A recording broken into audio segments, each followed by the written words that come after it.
The Auburn Tigers will play for a championship. The Auburn Tigers take down Mississippi State 73-66. Welcome on into this special live edition of Locked On Auburn.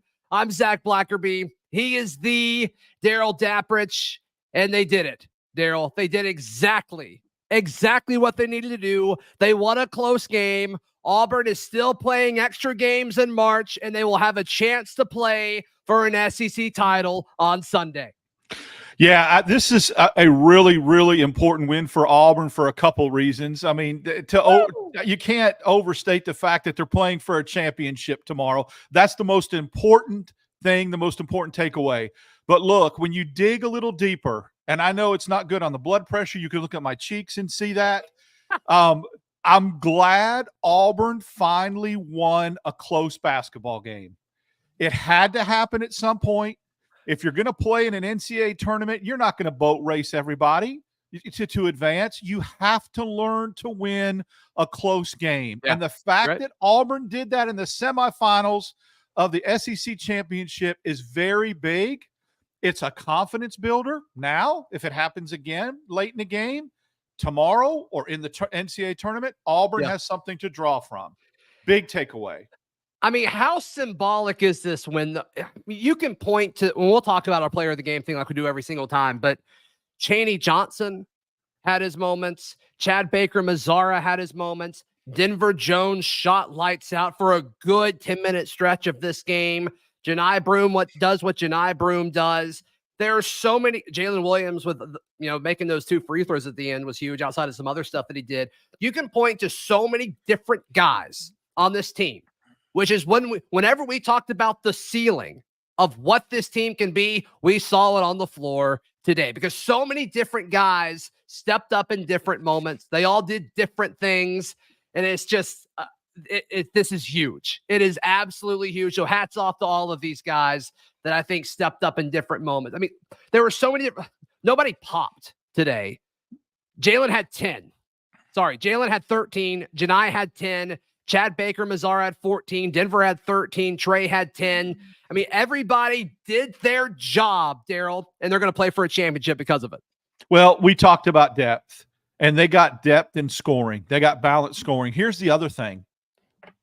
One of the great things about tournament basketball is it exposes who you are as a basketball team. If you're one-dimensional or you could only win playing a certain style, i.e. hitting a bunch of threes and not playing defense, it will expose you in March. March is a cruel, cruel thing to do.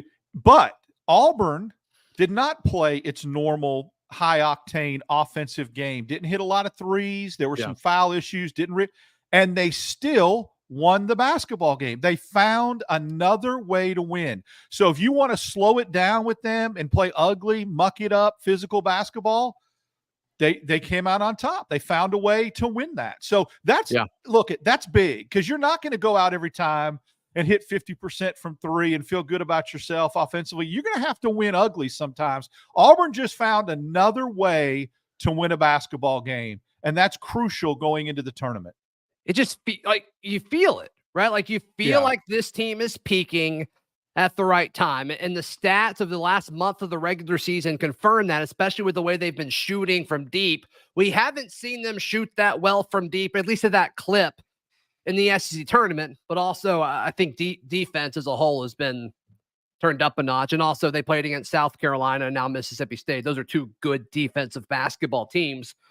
But it's not like they blew it up from downtown. 31% from 3. They shot 50% from the floor, which you take. If Auburn does that, they're probably going to win with the way they play defense. But I kept hats off to Mississippi State. That's why I'm not absolutely because this is now their 3rd game in 3 days. They don't rotate a lot. They are not a deep team. Their starters play a ton of minutes, and I kind of kept expecting them to fall off, Darrell, and they didn't. I mean, this is a good basketball team that Auburn just beat. When Auburn got it to 7 a couple times, and I think even got it to 9, I thought, here we go. This is when the legs fold. This is when the depth plays a part. This is when Auburn stretches it out to 15, 16, and we still don't find out if they can win a close game. Great job. Mississippi State deserves a ton of credit. And by the way, that's a tournament team.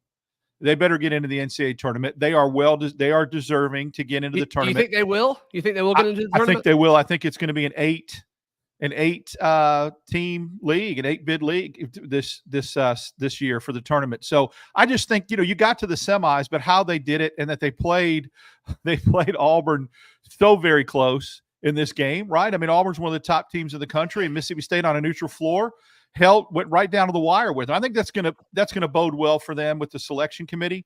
Yeah, they do play such a physical style and expend so much energy. You think that I would have thought that they would have faded late. So much credit to them for not. That's pretty remarkable that they were able to maintain that pace and Auburn couldn't pull away. Yeah, no question about it. There's a lot of people in my house right now. It is my daughter's birthday party downstairs, and so I'm not alone in this room right now, which is unique. It's a unique experience for sure. Dude, I just love the way this Auburn basketball team's playing. And like, we can talk about the nitty gritty if you want to, but I think the average Auburn fan right now just wants to bask in it. Auburn's playing for a championship in something, in football or basketball or baseball, one of the sports that the fan base follows closely for the first time since 2019. And I think that's something that deserves to be celebrated, especially with the way, I mean, the SEC in basketball this year is as tough as it's ever been, especially the top half of the league. And I think you saw that yesterday with Auburn being the only top 4 seed to advance to play into the weekend. And now they've got a chance to win the whole thing. And I just think that is so big. I think it's so huge.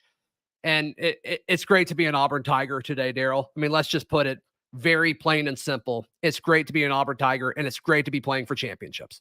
Well, it puts the narrative to rest. Early in the year, all we heard about was that Auburn couldn't win on the road. Auburn put that to bed late in the season. Then it was Auburn can't win in the SEC tournament.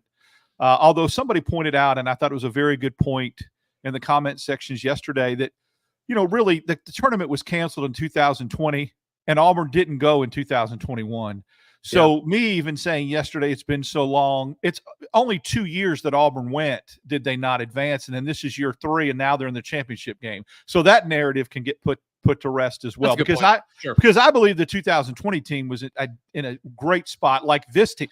I said it earlier in the year, and I felt it, and I feel that this team reminded me more of the 2020 team than the 2019 team that was peaking at the – now, the 2019 team obviously peaked at the right time, but that 20 team was going into the SEC tournament dangerous and playing its best basketball. This team is as well, and I just feel like this team's a little deeper and has a little bit better front court. And kudos to Trey Donaldson, who gave Auburn some good point guard play Tournament Trey today. Tournament Trey made his some return, big shots, baby. and he locked down some defending. I mean, he really did a good job at certain stretches, playing defense on Hubbard and others. So it was a total look. You pointed it out when you went through the point differential or the point distribution. It was much a balanced team win. It really was. It was very balanced, very team centric, and that's what you need. That's what you need in March. This team is very, very – they have the it factor. They do. Whether or not that carries them to great heights, I don't know, but they have good chemistry, and they have the it factor. And to win a close game, I'm telling you, I know it sounds like I'm beating a dead horse. We will see later on in the tournament, either tomorrow in the NCAA tournament, how big it was to win a close game. All right, live chat. Drop it in the live chat right now. Who do you want Auburn to play in the SEC championship on Sunday? We to give our thoughts as well. That's next, right here on this special live edition of Locked On Auburn. Today's show is brought to you by our friends at Nissan. Nissan is bringing us the March Madness bracket highlight. Each week, Nissan is picking teams that stand out, a team that's pushed it further than the rest. And just like any of the all-new 2024 Nissan SUVs, these guys were able to take it to the next level. And yes, the Auburn Tigers, Darrell, can only be described as a pathfinder. They've been thrilling to watch, and they've created a lane for themselves to make the argument to be a top 3 team in the NCAA tournament and obviously take home the SEC tournament champion. Take the Nissan Rogue, the Nissan Pathfinder, or the Nissan Armada and go find your next big adventure. Shop NissanUSA.com. Darrell, I ask you, Who do you want Auburn to play in the SEC tournament championship? Do you want it to be Texas A&M or Florida? Florida. Just and it's because not you a want matchup thing. I just do. I'm with you. I want Florida. I want to play Florida. I think Florida's the better basketball team than Texas A&M. I think Florida's very dangerous. I think they're a good team, but I'd like to get a little retribution for what happened in Gainesville. And I think it's very tough to beat a team twice, and it's especially tough to beat a Bruce Pearl coach basketball. Once you show him what you've done to beat you and he adjusts, it's difficult. And if Florida does that, then kudos to them. All the praise, they deserve it. You come in and beat Auburn twice, they are the true SEC champion. It will be no fluke if they do it and beat Auburn twice, especially once on a neutral floor. So that's why I'd like to see that matchup. It's not that go ahead. I also think it's a personality thing of this team too. I mean, this is an emotional basketball team. And that's what makes them good. And I think that's also what made the lows this year a little tougher. But I think there's something about this team where it's, if you beat them, they're like, okay, let's go. Let's see if you can do it again. And I think they would respond really well against Florida. I'm going to bring up this comment. This is from Jeremy Roebuck. This is funny because he's laying in my floor right here, but he's still watching the live. And he dropped this comment. He wants to play A&M. We don't match up well with Florida. I think Auburn is more likely to beat A&M than Florida. So I 100% get the folks that are saying A&M as well. I just think this team will respond well emotionally if they get another crack at Florida. So the A&M situation, I know Auburn beat them at Neville double digits, but it was close late. If you remember, with about a minute and a half to go, it was a 5-point game. For some reason, I mean, again, A&M and a Buzz Williams coach team, it's not a good matchup for Auburn. Auburn's won some games against A&M, but it's been very difficult, and A&M's got its share of wins against Auburn. When you don't rebound the basketball like Auburn did in that first half, you definitely don't want to play the team that has one of the better offensive rebounding teams in the country like A&M does. Now, look, Auburn doesn't need to be afraid or scared of anybody right now. You respect everybody. You don't take anybody lightly. You respect your opponent, but you don't fear anyone right now. And so that's why the matchup doesn't matter. I'd rather it be Florida because of redemption. That's it. And look, if you're on the tournament selection committee and you're watching this show, maybe you're doing your research and you just want to check out the Leading Auburn podcast. One, thank you. Welcome. You got to ask yourself, are there 5 teams in college basketball that you would pick right now over the Auburn Tigers? And I think that would be a tough list. I think that would be a tough list. There's definitely not 12, which makes Auburn a 3 seed. I think that's important. And also, I think the bulk of the seeding is done tonight, Darrell. I don't think anything that happens tomorrow impacts where teams are seeded. We've got a good bit of data now that goes back a decade where folks that win championships and go on a run should be higher up, and we don't see that. Auburn was like that in 2019. We've seen that consistently. And so I think all the hay is in the barn now as far as, okay, where is Auburn going to be seated? Kansas losing, I think, is interesting. I think that could potentially help Auburn. I don't know how you don't make Auburn a 3 seed at this point, especially after what they just did to Mississippi State. That's the key. It's not so much, it's just as much as what Auburn's done the last 2 games as to who teams around them, what they have done. The Kansas loss, the Duke loss, the Alabama loss, the Virginia loss. There is a lot of different things that happened yesterday and probably will happen today that probably has as much of an impact on where Auburn's seated than just Auburn winning. Meaning that if Duke would have continued to win and Alabama won and all that, I don't think they move Auburn up to the 3 line. I just don't. But I think with all those other teams losing, I opened the door, and all Auburn had to do was take care of business and they could capitalize. And I agree with you. I think that regardless of what happens tomorrow, that Auburn punched its ticket for a 3 seed tonight. Now it'll remain to be seen, but that's how I feel. Yeah. And obviously Selection Sunday is tomorrow, and we'll learn exactly where Auburn is and where they're headed tomorrow afternoon/evening. So I'm excited about all that. Okay. In regards to player of the game, I think it's Chad Baker-Mazara. And you can look at his entire stat line, which is solid. 14 points, 4 of 8 shooting, made 1 of his 2 threes. But the 3 that he made, that corner 3 with, I think it was like 2 or 3 minutes left to go in the game, that is what catapulted Auburn being in a situation where Mississippi State had to foul them. So I think Chad Baker-Mazara stepped up. He was the dude when you needed him to be. And he was a little limited in minutes because of like foul trouble and stuff. And one of which is a technical. That's why you got to be careful. It was a technical foul. Still counts as a foul. Wasn't a live ball foul, so you got to be careful. We couldn't use Chad Baker-Mazara as much in the first half as we would have liked because of that. Yeah, let's get some bacon lasagna going in the chat. But that is my player of the game, Darrell. Your thoughts? I agree.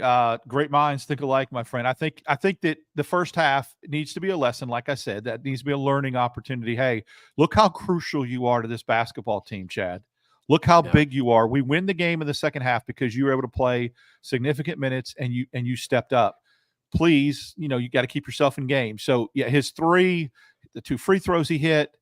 He got a couple rebounds. He is just, again, he's an emotional difference maker. When he's going, this team looks different. They just do. A lot of people saying Purdue losing in the chat. I don't think that impacts anything regarding seeding. The Kentucky loss, I left that out. That's the biggest one in my mind. And I'm not any of these pundits that has done bracketology or sits on the selection committee, but I just feel like Kentucky and Auburn flip-flopped. With the Kentucky loss, their first game yesterday, and Auburn winning 2 and getting to the championship game, I think they switch places on the season. Who else lost yesterday? Tennessee, Alabama, and Virginia. Alabama and Virginia. Who in Virginia? Alabama, Tennessee, Virginia, and Kentucky. What was the second team you said? Alabama. Yeah. I just wanted to really bring that home. To Florida, Florida was behind early in that game, and then you talk about it was like 8-0. It's like, oh, here we go. They make some runs, don't they? Yeah, I actually left the room for about 10 or 15 minutes, and I came back. It's like, oh my goodness, Florida's handed it to them. I didn't see that coming. A lot of people in the live chat, or a few, said Dylan Cardwell for player of the game. I'm not going to say he's player of the game, but I do think that goes back to what we opened the show with. Like, everybody stepped up. Like, this truly was a team win. It truly was a team win. But Dylan made a play that I don't think he would have made, especially last year, but maybe not even at the beginning of the year, where he was like the only guy on that side, and he got the ball. It was a little bit high of a pass, and he kind of just stopped for a second and let everybody else pass him, and then he kind of did the power dribble and then went up for it. The patience. I don't know if he would have done that at the start of this year. I think he would have just tried to gone up and draw contact, but that was one of those things that it's just going to show up as, a 2-point dunk in the box score. But that was a big moment. That was a big moment because it allowed Auburn to capitalize off of a turnover. It did. And remember, his minutes in the first half were very crucial when Broom sat with 2 fouls and, wanted to pick up his third. And so, again, we talked about this. He didn't just eat minutes. They were productive minutes. He comes in the game now and gives you production where he used to just come in and, give you minutes to give people rest. I think that's very important. And you're right. His maturity on that and letting people blow by like Maverick and Top Gun was very crucial. Yep. Question for the live chat. Does Auburn win an SEC championship tomorrow? Does Auburn get a ring? Does Auburn get to hang another banner in Neville Arena? What do you think, Darrell? Does it depend on who wins later, or do you feel good about it regardless? I feel cautiously optimistic about it, but I think that Florida is playing as good as – now, I say that, but they struggled with Georgia. So we got to remember, just 2 nights ago, they barely got out of that game. I mean, they were lucky to play Alabama. Georgia had them on the rope. So if that Florida shows up, great. Auburn's got a great chance. And again, the A&M game, the matchup sometimes, I like Auburn's chances, and you should, with Auburn being the 4 seed and playing as good as anybody in the country right now. Anything could happen, but yes, if somebody was to say, who would you pick? Yeah. I would emotionally and intellectually pick Auburn in both scenarios. Yeah, I think we all need to make sure that we take out our nail trimmers tonight, give ourselves a little manicure. Hey, maybe go to the, spa and, make sure your hands look good. Because I'm just going to be honest. I think we're getting a ring tomorrow. Proclaim it, brother. I hear you. We'll see. We'll see what happens. But I will say this. I can't see Auburn having. It feels like it, man. Yeah. I just feel like this team has it. I also can't see Auburn having 2 performances in a row where they shoot the 3 that poorly. It hasn't happened really much all year. They usually bounce back when they have a low output from behind the 3-point line. So if that happens tomorrow, and they get that going again and hit, let's say 50% or 45% from three, that will go a long way in them getting that ring. Yep. No question about it. No question about it. All right. There's like 50 people downstairs. I need to go be a host. So, Darrell, how can people check out everything that you've got going on? Wednesdays and Fridays with Zach Blackerby here on Locked On Auburn, and every basketball game, every postcast, including tomorrow, we do it together, and we're looking forward to that very much. Yep, absolutely. Please like the video. Please subscribe. Let's play for a championship tomorrow. Why don't we? This has been Locked On Auburn.